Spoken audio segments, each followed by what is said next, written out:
Salut à tous et bienvenue dans E-Hop, votre débrief de l'actu hockey en moins de 5 minutes. Nautilus, championnat de Colombie et Pacific Coast Championships, préparez vos palmes et vos crosses, c'est parti pour E-Hop.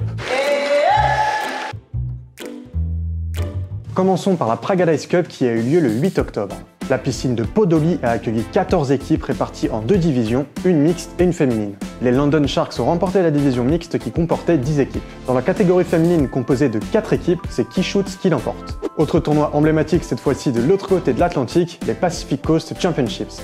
C'est sous le soleil de Californie au complexe aquatique de Castaic que l'un des plus célèbres tournois potluck au monde a eu lieu il y a 2 semaines. 25 équipes, 5 groupes, des joueurs de tout le pays et même du monde entier, les PCC ont une nouvelle fois été un succès. Je vous mets le lien en description si vous voulez regarder les résultats. On part plus au sud en Colombie avec le club Aletas qui remporte le premier tournoi interclub de la saison chez les masculins. La compétition a eu lieu au complexe Atanasio Girardot de Medellín la semaine dernière.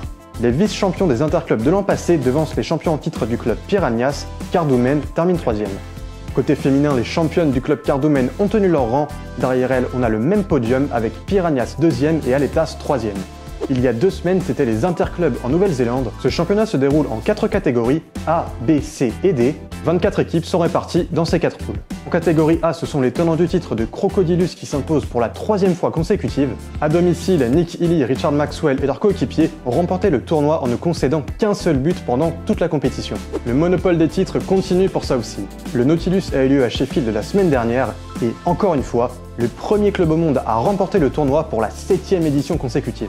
Il devance la jeune Team Southwest qui obtient le meilleur résultat de son histoire avec cette 2e place. Comme en 2021, l'équipe de West Wickham complète le podium.